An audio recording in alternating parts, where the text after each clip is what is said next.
Welcome everybody. This is the first Café com Zoom, an initiative of the doctoral program of Electronics Engineering and Computers. And this first edition, we'd like to thank and we'd like to present our colleague José Legato Martins. He's sharing his knowledge, his talk. He entitled it "Monitoring the Painful Progress of the Adoption of Internet Security Standard." So maybe I should read your brief CV, but if you allow me, I'm not going to do that. I'm just passing the floor to you and give the word to you. So welcome and thank you very much for sharing with your expertise with us.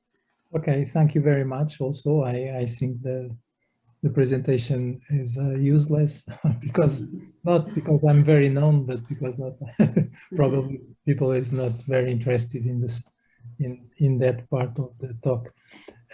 Anyway, if you allow me, I would like to share the screen. Can I? Okay, Yeah. I think so. Shares. I can. You can make me co-host, I think. Yes. It's a Okay. simpler solution.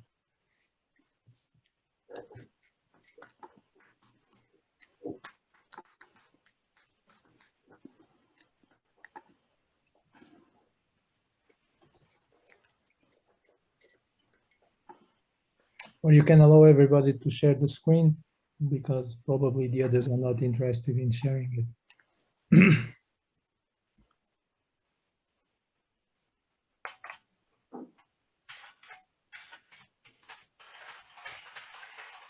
I think that you are now co-host. Okay. Okay, are you seeing it? Yes. Yeah.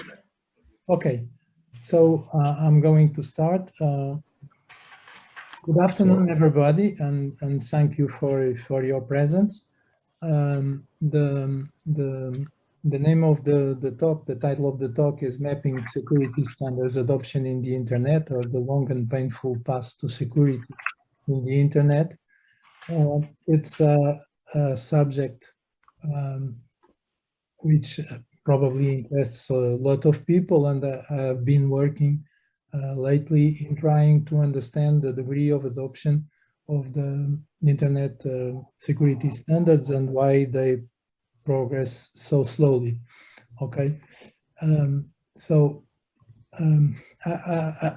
as you know, the Internet is in generally blamed by being not secure enough, and the architects of the Internet at the beginning fully neglected the security aspects of the network, and well, some people think that it was a curse, but others, among whom myself, I think it was a blessing, because the definition, an initial definition of the architecture of the Internet, the simplicity and scalability of the network was favored, and this was a clever decision, but because at the moment, at the time,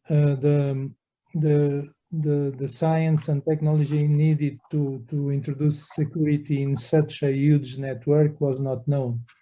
For example, if we look at the seminal papers that present the technology of the Internet, the first paper is the paper where the IP protocol is made public, but after some years of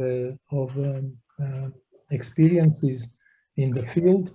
And the second paper is the paper that where TCP also is publicly presented after several years of evolution. And both papers have been published before then the seminal papers where the public key science and technology has been introduced. So at the time, the only possibility to define more security in the internet would be only using symmetric cryptography, what would require a centralized way of sharing the keys of the participants, and that would result in a very fragile architecture that could not evolve or scale. Okay, because encryption is paramount for security.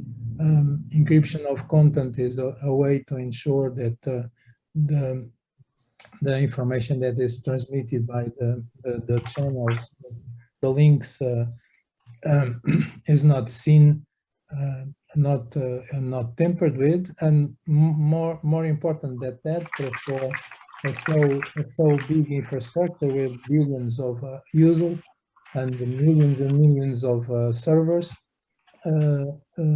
asymmetric cryptography or in the public key infrastructure is paramount and is decisive for implementing proofs of identity of the sender, proof of authenticity.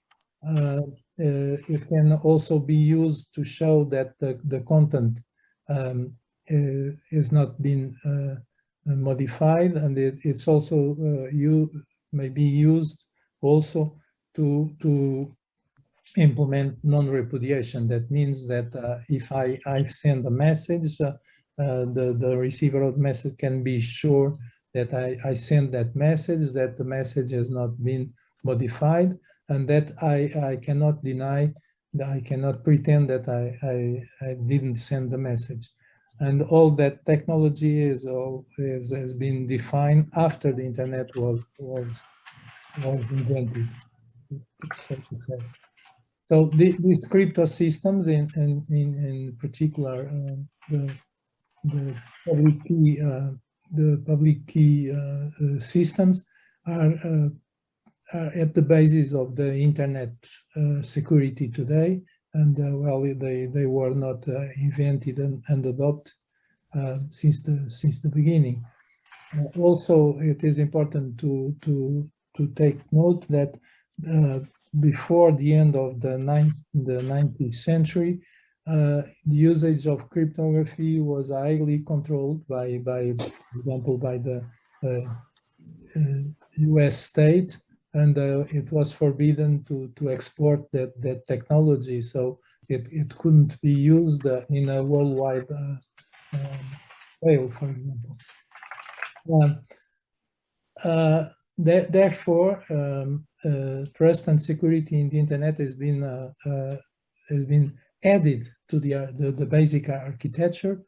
The security mechanisms were added as needed in a continuous trial and error process. They are standardized by the IETF, the Internet Engineering Task Force, and some of, or most of these standards bring new operational costs because they introduce burden, they introduce operational burden, they increase the costs of operating the network, and above all, they do not immediately produce the intended results. Okay, so the progress of security is a very painful process, and sometimes because there's no clear incentives for deployment of those standards, the progress of their adoption is disappointingly slow.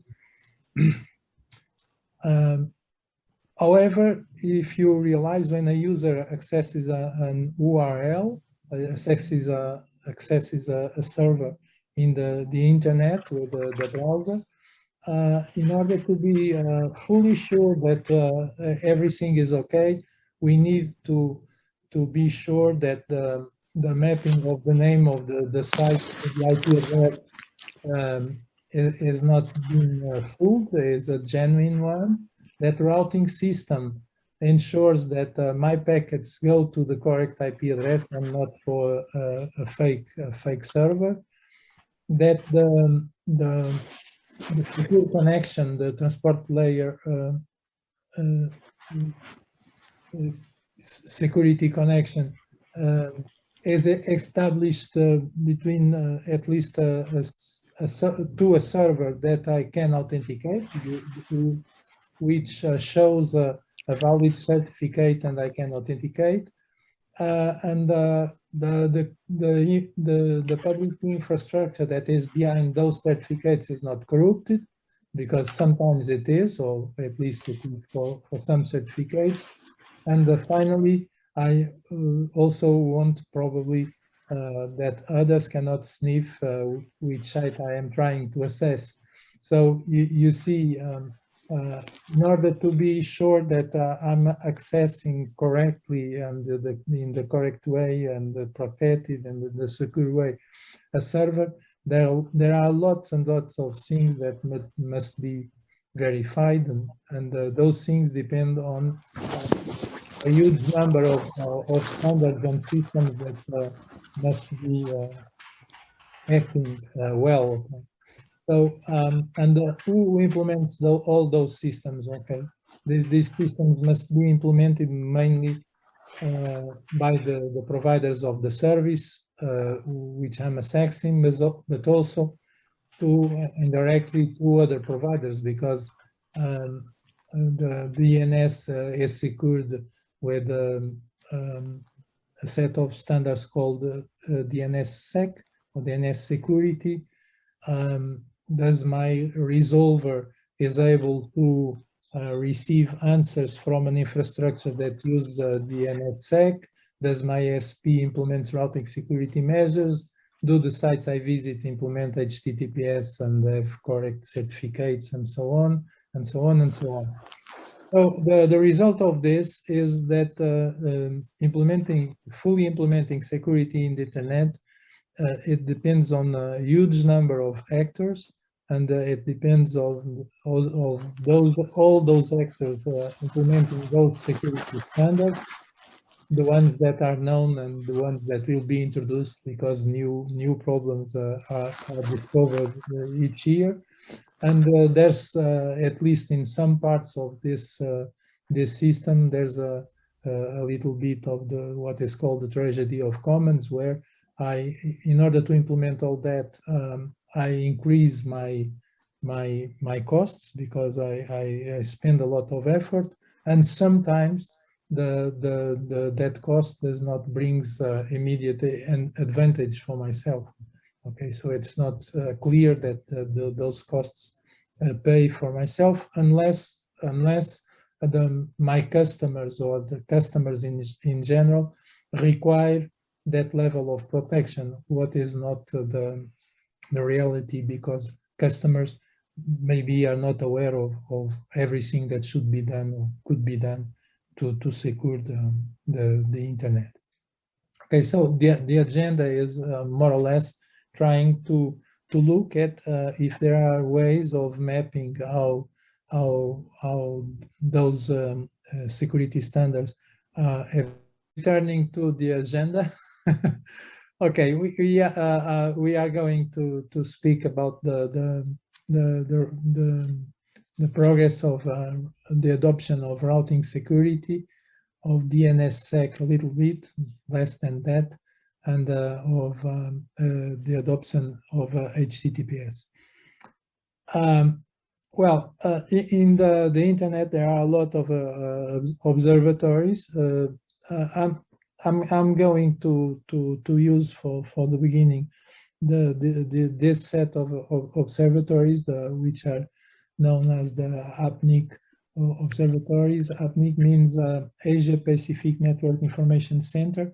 In the internet, there are 5 big organizations known as the Internet Registries. They are associations of the ISPs, and these organizations make the management of the resources of the internet, namely the naming resources, the addressing resources. Okay, so there's one for the Asia Pacific region, one for Europe, North Africa, and the Middle East region, which is known as RIPE, and one for Africa, Africanic, one for North America and South America. And all of them have observatories, but this one is very rich for the purpose of what we are discussing, and as a special observatory on the adoption of the recent standards of routing security. Okay. Well, in the core of the internet, the main protocol used, or the only protocol used for implementing the routing of packets is known as BGP, Border Gateway Protocol. It's a very ancient protocol. It has been defined without any special measures of security in the time when all the providers knew each other, and it can be abused. For example, one provider can announce that it is the destination of the packets that are directed towards, for example, University of Minho.pt, and that provider may be at Australia. Okay, that can be done by error or by some other not very interesting reason. The protocol doesn't prevent it. Okay, and with time there have been study measures to make BGP secure, but the only realistic or more realistic one is known as the RPKI, which has been defined some 8 years ago, and is something similar to the introduction of a set of certificates. And these certificates state, for example, that the range of IP addresses belonging to the University of Minho can only be announced by RCCN, which is the provider of the academic institutions in Portugal. So if the other routers are filtering based on those certificates, they will refuse the pretension of some provider, some bogus provider in Australia that the destination of the packets for University of Minho would be their infrastructure. Okay, so it is based in the fact that the providers publish these certificates. These certificates are signed by the regional registries, and the public keys of the regional registries are signed by a central, I think it's by IANA, which is some organism that coordinates all this. And there are two things to the adoption of these standards. The first is all providers in the world should publish their certificates, should register in this infrastructure the certificates of the IP addresses of the networks that they manage.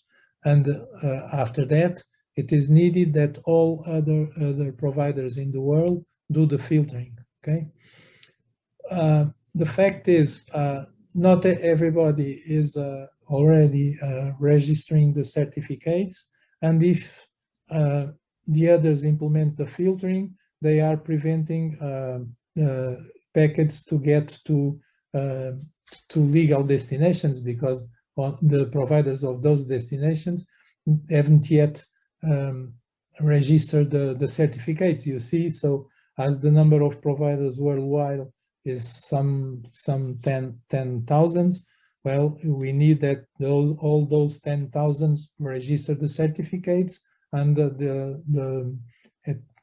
little bit, but a certain number of other providers start doing the filtering. You see the problem, okay? And this observatory is not public. It's difficult to discover where it is, because they consider that the results they are presenting now are not still very accurate. And well, red is the regions of the world where the control is not done. Okay, the standard is not implemented, and green is where the standard is fully implemented. Okay, not only means that the green means that all the certificates are registered, and the filtering is being done. Okay, so if we look at the situation in Portugal, because that observatory is able to look at the detailed situation in every country. Here are a list of the main networks connected to the internet. Some of them you recognize the names, are the bigger ISPs in Portugal, and other are not very well known, but anyway are providers or special clients that have special networks. I'm not going to explain the details why they are there, but for example, if you look, the second one is RCCN, which is the provider of the academic and scientific system in Lisbon. And according to the measurements that they have done, they realize that,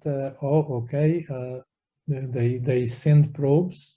In fact, the system is very clever. They introduced fake routes, that they introduced some routes that switch from having a certificate and not having a certificate some hours ago. And they have a very clever way of trying to address from all the providers of the world, send packets to that network that belongs to them. And they measure if during the periods while the announcement has no certificate associated, if the packets still get to that destination, because if it was a fake announcement because there's no certificate, the packets would reach it anyway. And you see the number of probes that they are able to send are very low in the first two columns, while in the third and well, here in Mayo Residencial is very huge, because they can, the way they do the probes is proportional to the number of users. Okay, and well, we look at it and say, oh, okay, fantastic, RCCN is doing the good job because they filter everything, and NOS, well, it's in the middle. And for example, Vodafone does nothing, or Mayo does nothing, and so on. Well, I have asked some of these providers, and I have tried to discuss it with the guys in charge of it, and they told me the following. Well, we in fact have already registered all the certificates, but we do no filtering at all. So why in the observatory it seems that you do filtering? Well, because we are well connected. We are connected to upstream providers that they have started doing the filtering. For example, the academic network in Europe is already doing the filtering very strongly. And for example, RCCN, in that case, I don't know if they are doing the filtering. They appear as doing almost 20% of filtering. NOS, for example, is not implementing filtering at all, but some of their upstream providers do it, because some of the biggest transit providers of the world decided to last year to start doing the filtering. So now there's conditions for a more quick adoption, right? Because that will put pressure to the guys that have not yet registered the certificates. And this is a very clear example how the attitude of the different providers may or may not, okay, influence the path of the adoption, of the rate of the adoption of the standards. This is an example, and we hope all that as this path is increasing very quickly, because 2 or 3 years ago nobody would take care of this, that the situation will improve. Okay. If we look now, for example, at the DNSSEC, DNSSEC is a standard of, well, before that, DNS is some sort of database that maps names to attributes, and the main attribute associated with the names registered in the DNS are the IP addresses of the servers that represent the services associated with the name. For example, uminio.pt is associated with an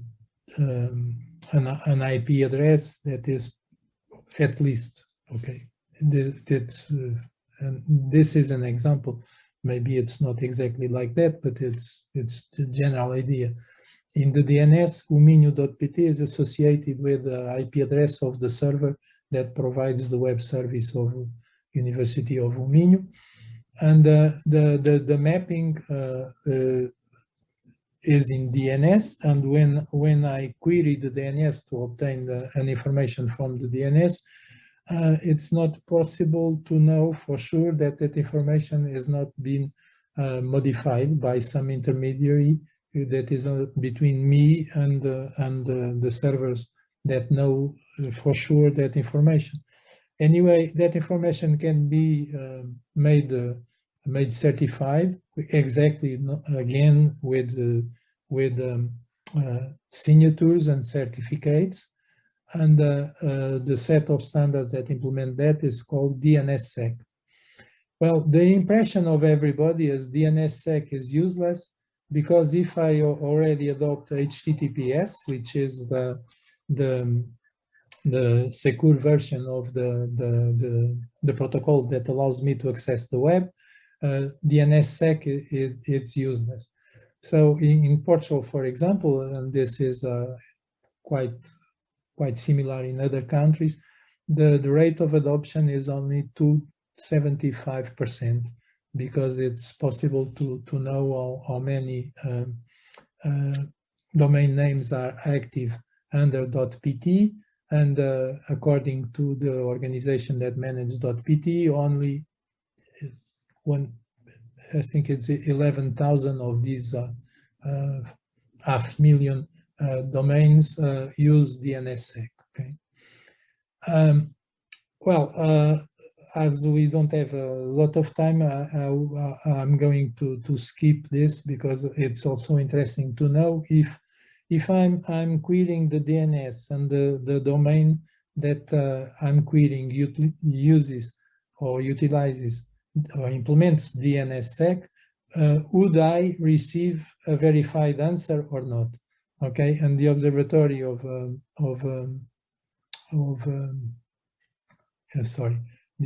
the observatory of APNIC also allows me to know it. But as we are consuming too long, I'm going to go to discuss the security at the transport layer level in the internet. Well, this is mainly implemented by the set of standards that are collectively, more or less collectively, known as the transport layer security, or TLS, and that's the main security set of security standards and procedures that allows me to access in a secure way a server in the web. Okay, HTTPS up to 8 years ago. HTTPS was introduced more than 20 years ago, but up to 8 or 6 or 7 years ago, the rate of adoption was very low. It was slightly above 20%. Nowadays, it ran up to something like 90% adoption. Well, because that there were taken lots of measures to promote HTTPS and to facilitate the adoption. I'm not going to enter the details, and today, more or less, almost everybody uses HTTPS. So we could go home and say, oh, finally, there's something that went well. Now everybody is secure, and so on and so on and so on. Well, the problem with the security and security standards is, as many other aspects in our life, is the devil is in the details, okay?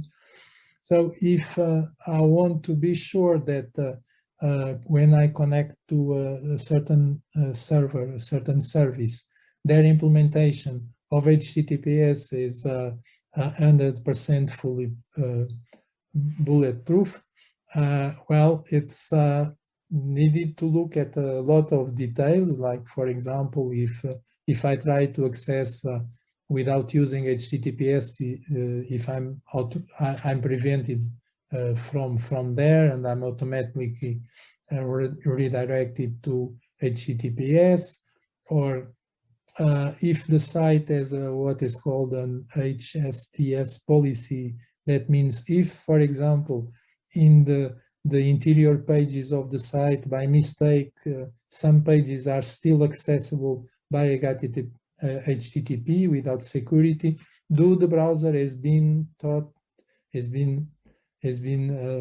do the browser knows that even in that situation, it should always use HTTPS? Does the cipher suites used are the latest ones, because there's always the size of the keys, the algorithms used are always improving because the computational power increases, and that means that some variations of these algorithms and keys are not good anymore. So they should be updated. Are the TLS implementation is a safe version according to today's standards? Do a lot of security HTTP headers are implemented? Do the certificate of the server is correct, is valid? Well, and lots of other details which improve the security of the site. And if we speak about the mail, is more or less the same.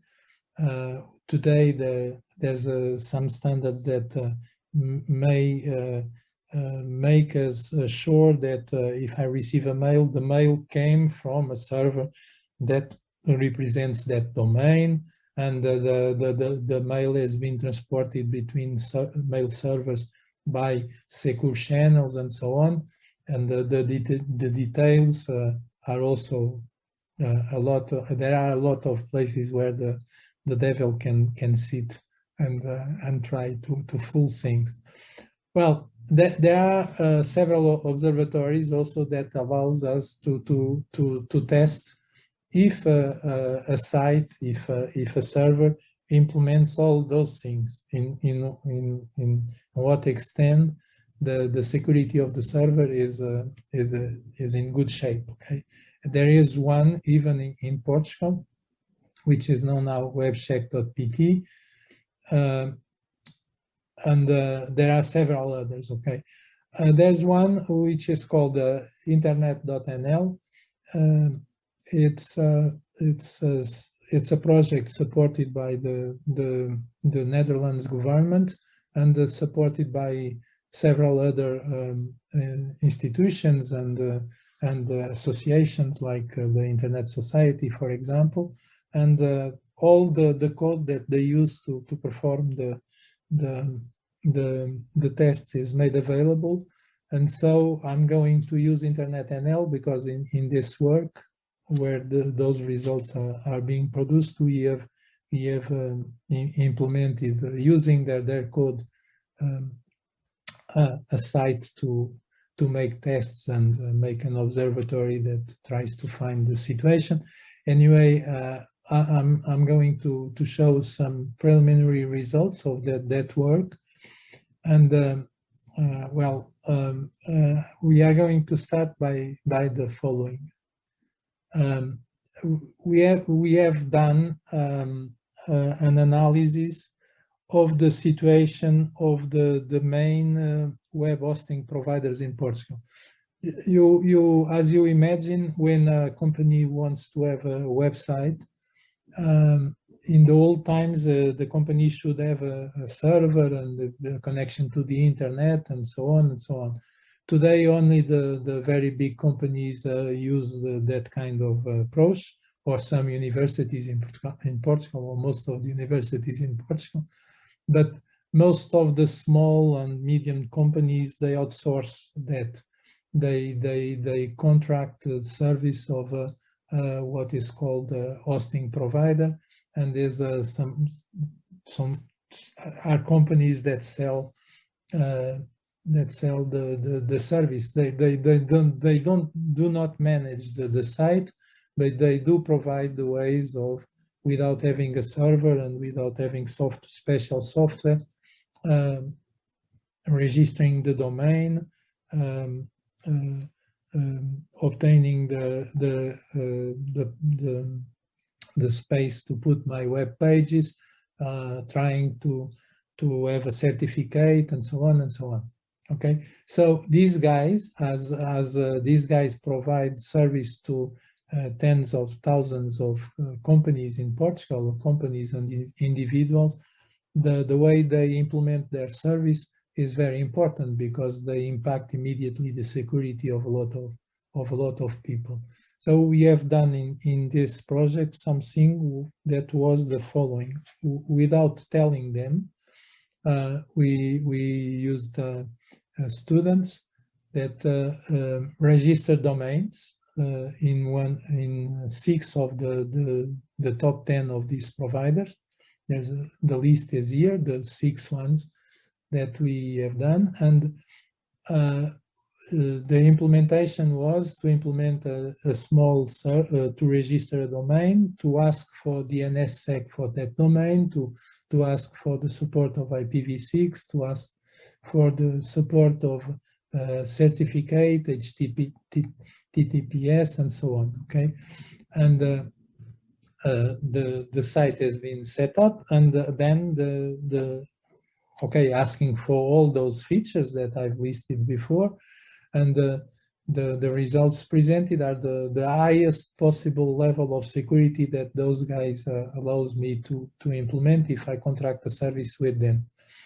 Okay, as we are using InternetNL, InternetNL also tests if a site supports IPv6. For this discussion, this is not very important, but the support of IPv6 accounts for 20% of the, if one site implements everything, it has 100% score, but IPv6 scores for 20%, for example. No, exactly 20%. So if you look at the results obtained in these different providers, these are companies acting in the Portuguese market. There's one company that goes above 90%, because that's the only one which supports IPv6. Okay, if we take the IPv6 part, it would be 74%. It would be above the highest ranks. Okay, but if you look at the results, there are 3 companies that are above 60%, and the other 3 companies that are below 50%. Okay, if you look at some of those details that I showed you before, for example, HSTS policy, none of them implements. Okay, HTTPS redirects. Okay, there's one that doesn't implement, the others implement. HTTPS, the characteristics of the cryptographic suites and the keys that are used only one has a very good score. Okay, the HTTP security headers no one supports. The Dane standard no one supports. Okay, all the certificates were valid, and this is also a special standard related to the verification of validity of the certificate. I don't have time to go in the details. Well, if you look at this, you can say, oh, the situation is very poor. Okay, well, there are reasons and commercial reasons that explain why the situation is quite poor. Well, but there are also reasons that show that some of these providers in the Dominios.pt is a very big provider, does a very good job. For example, OVH and Sampling are foreign companies with a good presence in Portugal. They do also a good job. Why the others don't do? Okay, is something to ask. It's well, I suppose that if a company implements all the standards, there are some old browsers and some old versions of the mobile phones that would have problems accessing that browser, and that for a lot of time justified why they don't increase the level of security of the implementation. Anyway, that is not valid anymore today, because there are some providers that implement almost everything but the IPv6, and they sell a lot. Dominios, I think, is the one that sells more services, the biggest one, but I'm not sure. It's also interesting to look at some of the security. Okay, there's also the analysis of the mail service provided, but well, it's difficult. I would take too long. It's interesting to look at some of very high-profile sites in the country. Okay, for example, I took OVH and as the first column because it acts as a contrast, for example, with the site of our president. Okay, our president is a very interesting site. It supports DNSSEC. It supports nothing else more. So it's open for hackers. And our Ministério Público is the site that represents the judicial power in part. Okay, I don't know the exact name, and the result is quite disappointing. The result of the sites of the government, of the ministries, is very good, because they don't support IPv6, and that means that if they supported IPv6, they were well almost at 100%. But the analysis shows that all those sites have been outsourced for a security company. they know what is the situation. That's why explains a very good score. But for example, Segurança Social or the Interior Ministry scores very low. The Parlamento scores quite well. Okay, because they support the NSSEC, and it's interesting to see the situation is very poor in general. For example, if you look now at okay, the details doesn't interest a lot, but if we look at some commercial sites that are very known and have lots and lots of customers, well, the situation is quite disappointing. Okay, because all of them don't use DNSSEC. Okay, they use HTTPS. So as they don't use IPv6 or DNSSEC, they are the best they can get is something like 60%, but they are below that because the implementation of TLS has lots of weaknesses. Okay, and that is also a vision, a more detailed vision of the situation. Well, that means, okay, do I have still 5 minutes? Okay.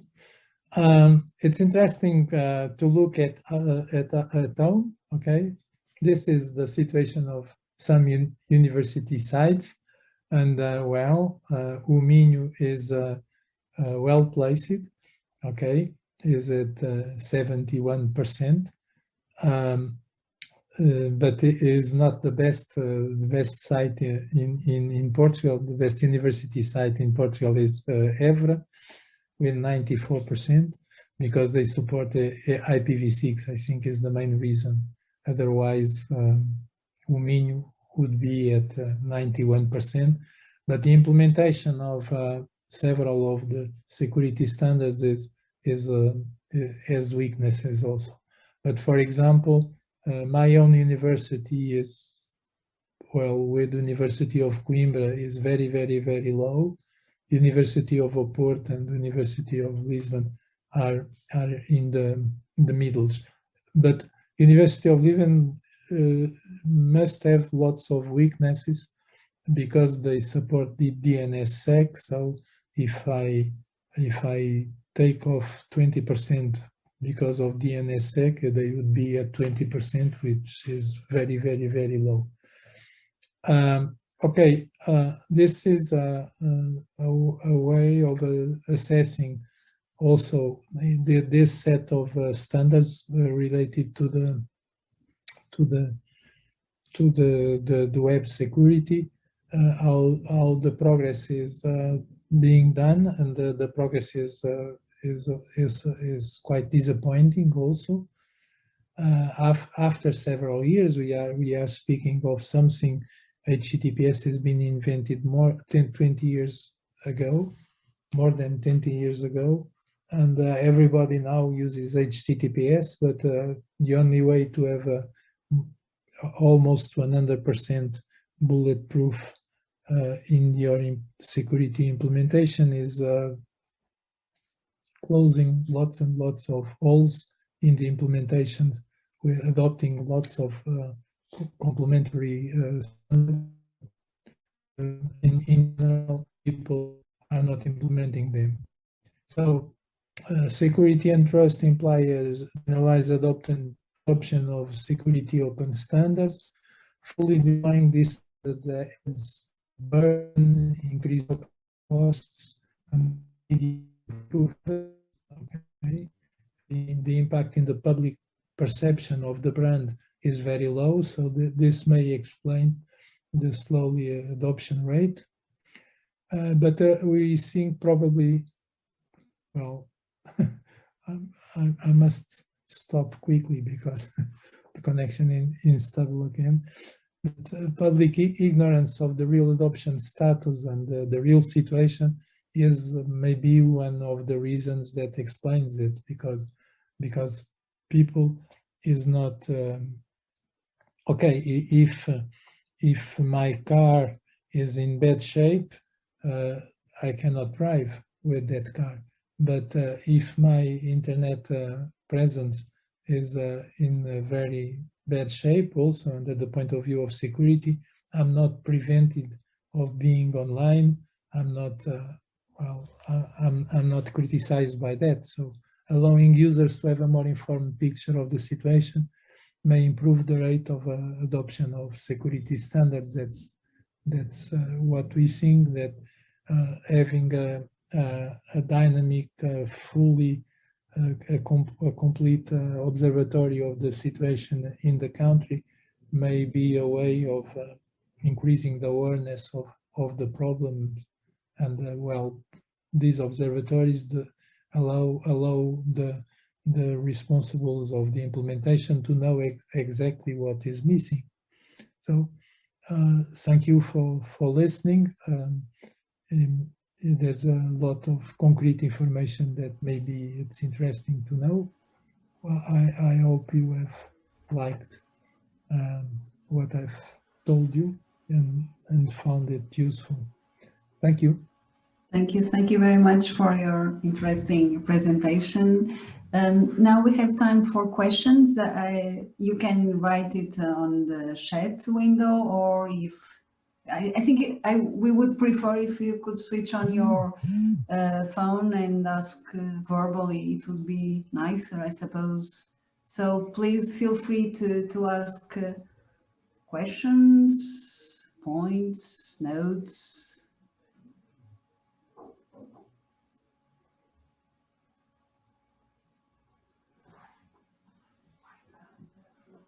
So there's a question in the chat. Yeah, okay. Oh, thank you. Professor Martins, thank you for the presentation and for the English. Question: what criteria internet.nl take to score the websites? It's the question Ertugrul asked. Yeah, they give marks to parts of the tests for the results of tests. We think, or we are almost sure, because as usual, sometimes the documentation of those systems is something like read the fucking code, so we are reading it. And we think that they give 20% to the presence of DNSSEC, 20% to the support of IPv6, and all the other 60% are the details of the adoption of the different security parts related with all those details that I have shown you. We know that some of the most tricky parts the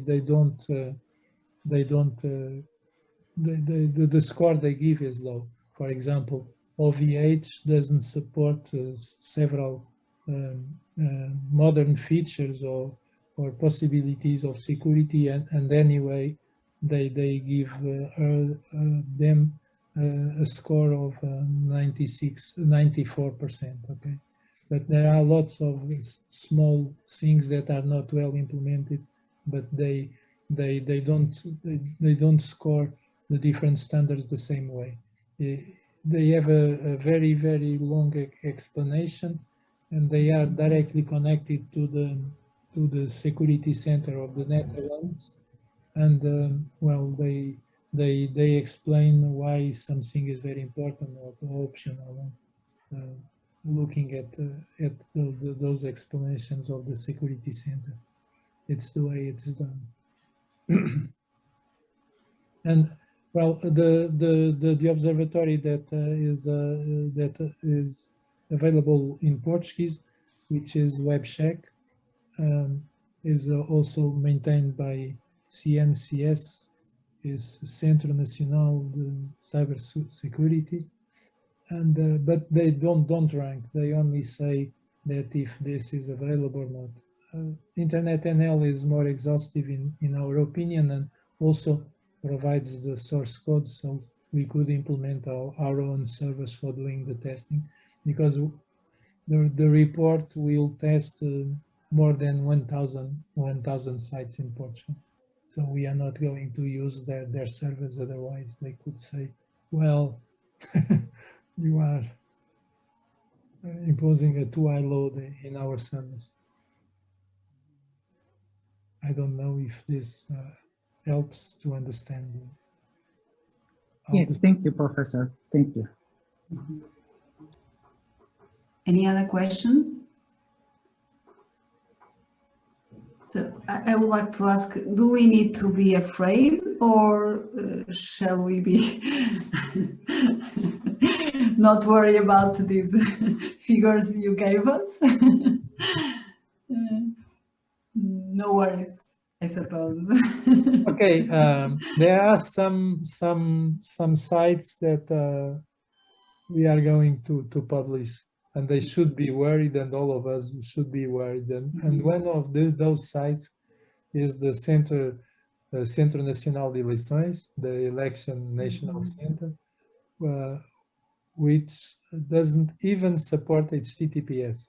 Okay, so when you have a problem with you switch your address and you must change the place where you vote and so on, you can look at that site to know where is the new place to go to vote and so on, and the status is like that. Okay. But if you go to the Ministry of Finances to pay your taxes, they do a very good job. It depends on the topic, I suppose. Yeah. Well, but the situation in general, we as universities, I don't know if you are doing all we should do. At least the sites of most of the universities show that we are not doing all we should do. And I don't know if we teach our students in a way that they are aware of those things. And the fact is, most of the industry, their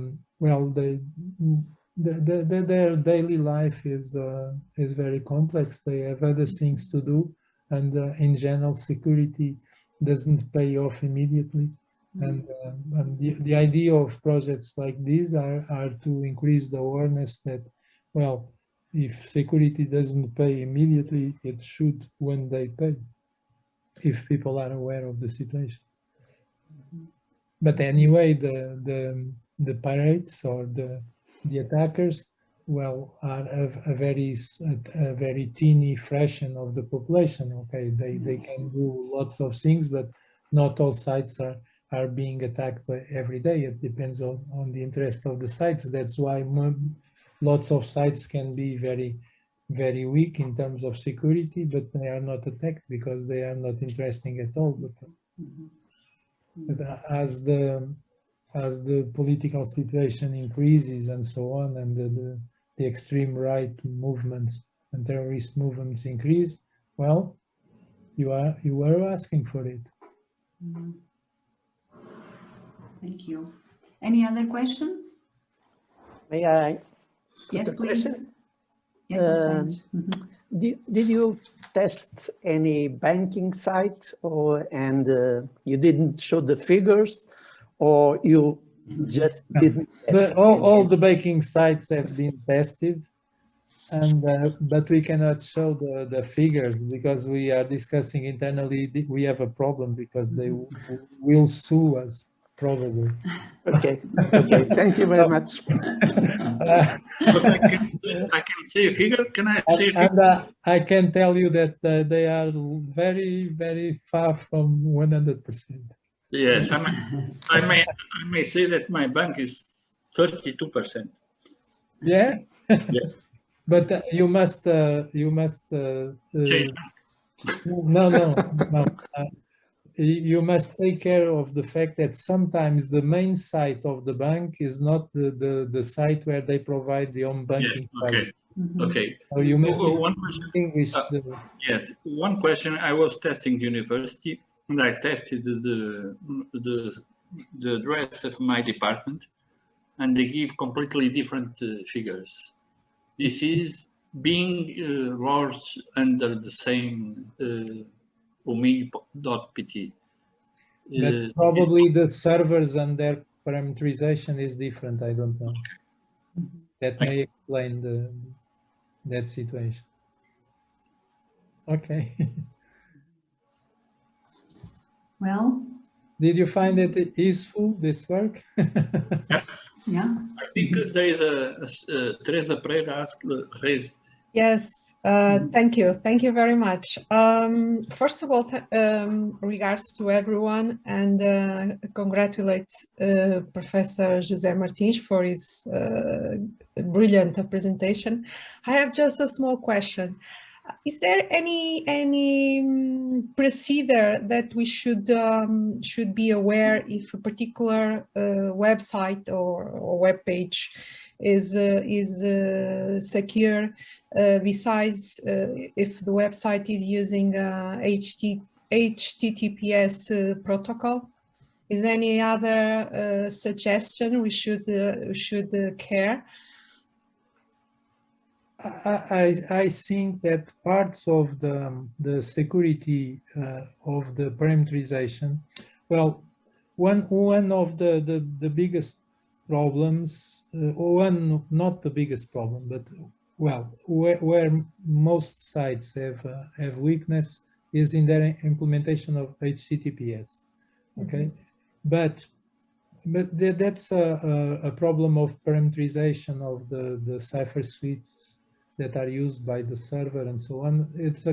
It's something that well, in our report we are going to put also pointers to instructions how to correct those problems. But the security depends also on the fact that the certificate cannot be fooled. Okay, and in order for the certificate to be verifiable, there are more verifiable or more robust, let's say it like that. There are modern standards that allow you to put a digest of the certificate in the DNS. Okay, and that only is interesting. That's the Dane security standard. It's only interesting if your DNS implements the secure DNS, and it's the same for the mail. The security of the mail system is using lots of information registered in the DNS, and so it's probably not correct anymore to consider that DNSSEC is useless if I have a good implementation of HTTPS. So DNSSEC is important, but it deserves less attention, and nobody implements it. I think in the Portuguese universities, only o Minho implemented DNSSEC. Yes, o Minho implements, and whoever, and okay, 3 of the 6 that I tested implement DNSSEC. But IPv6 is not related with security, but well, as the IPv4 addresses are exhausted, many new providers, mobile providers and so on, only provide in the east part of the world, in Asia, only provide IPv6 addresses. So those that don't have access in IPv6 are being cut off more and more from the future internet. Okay. Okay, thank you very much. Any other question, please, in the audience? Well, I think it's now time to finish. We are here for more than 1 hour, so thank you very much, Professor Legato, for such an interesting topic. Maybe we can meet face to face one of these days. I would like to have a real coffee with my friends.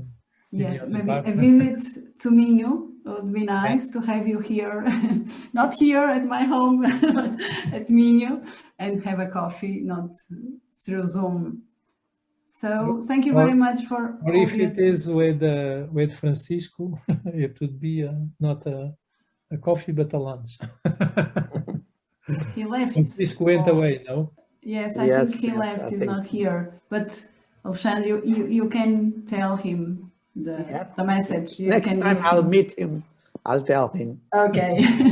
Thank you. Okay, thank you. Thank you very much. Bye bye. Stay safe. Thank you. Bye bye. Thank you.